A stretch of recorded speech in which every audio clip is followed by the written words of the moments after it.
Let's have a short one today on towing the Amazon. Now obviously you've got a Volvo, so this is going to be a very rare occurrence, except for when you first acquire an Amazon, possibly, where you might have to tow it out from wherever it is. I'm going to show you the Volvo recommended method, and then I'll show you the method I prefer. Okay, let's go in for the Volvo one, and for this I'm going to use a fairly standard cheap nylon tow rope here. Okay, if you go in underneath the car, I'll show you where we're wrapping it.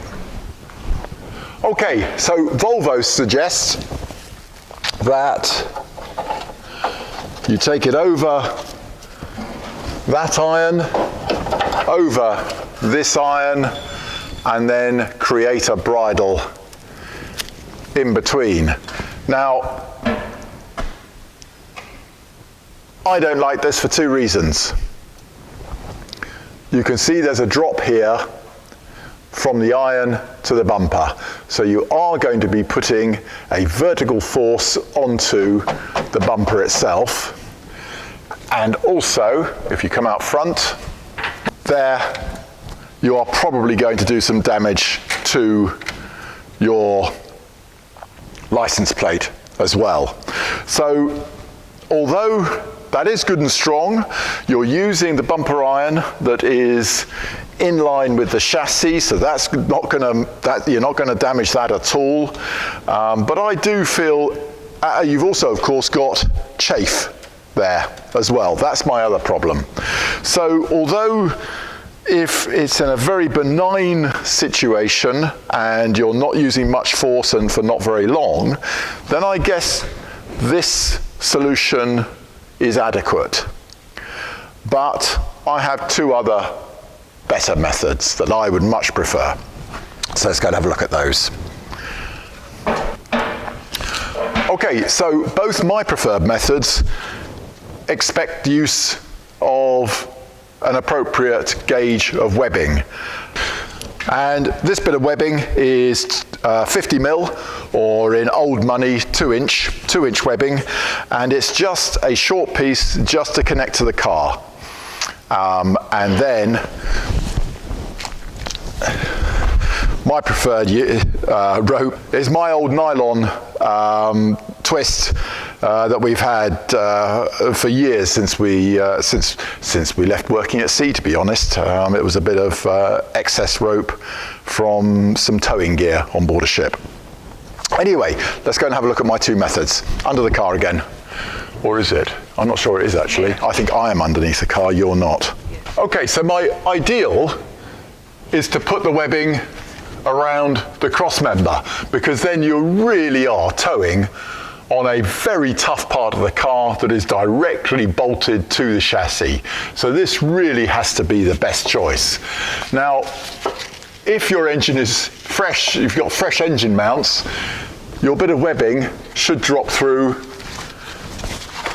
very nicely indeed, like so. If, however, it's a very old engine and the engine mounts are 50 years old, then probably the whole lot has dropped down a load, and this may be difficult. So anyway, let's just assume you have managed this. Then we just open up the shackle,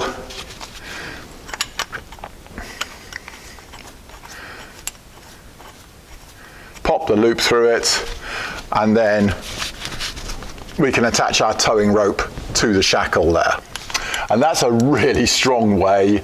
And if for instance, the brakes are seized or heaven forfend, the car's in a ditch, then this is a really strong point to use some serious force through.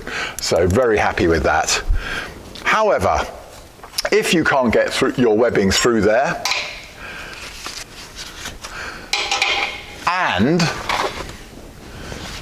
it's a fairly benign bit of towing, then actually the other one I use is the wishbone, because this is a very strong section here, like so, very strong. You're actually again indirectly pulling on the cross member, so that's very strong. You would have to be extremely violent to damage your wishbone by towing like this. But as I say, I wouldn't use this if the car if you had to use any violence in trying to get it away from where it's stranded, the car's stranded. I would use the cross member. Okay, that's it. And before we go to look at how you attach a rope to a piece of webbing like that, let's just say what you don't do. And this is something that I'm sure you won't do, but a less informed third party might look under the car, spot this, the steering rod, and decide to put their tow rope around the center tie rod. And guess what? It will almost instantly bend in the middle and your steering's all messed up. We see this so commonly, bent, sometimes gently bent, sometimes a real vicious V in it.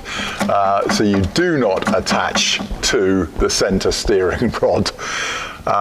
Okay. Now,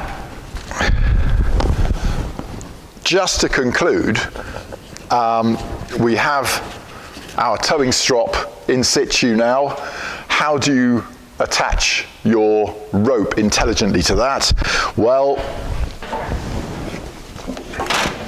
there we go, it's attached to whatever part of the car you've gone for. You use a bowline, and a bowline is one of those knots everyone should know.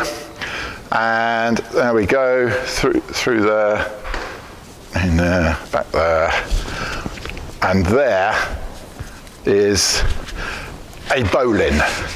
And why do you use a bowline? Because you can put pretty much any amount of pressure on that knot, and you will always be able to untie it, because what you do is you turn it on its back, this loop here, you just drop down like that, and all of a sudden the entire knot comes undone. So, a bowline, brilliant knot.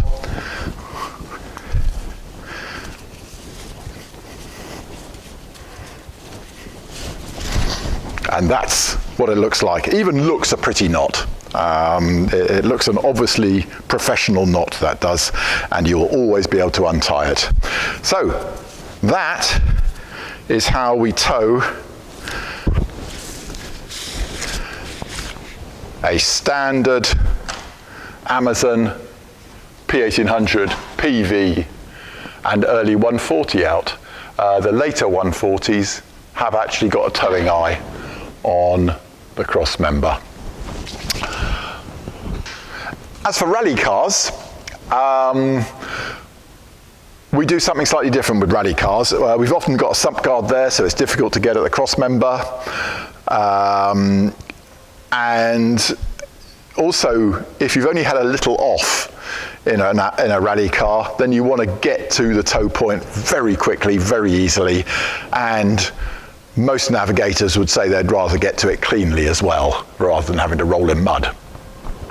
Now, on our rally cars, we tend not to have the overriders here, so there's the bolt sitting just there. And we get a length of webbing. It can be bought new nylon webbing, or indeed use an old seat harness that has gone out of date. And we cut approximately 20 centimeters of fabric off, loop it over, cut an M10 hole on both sides,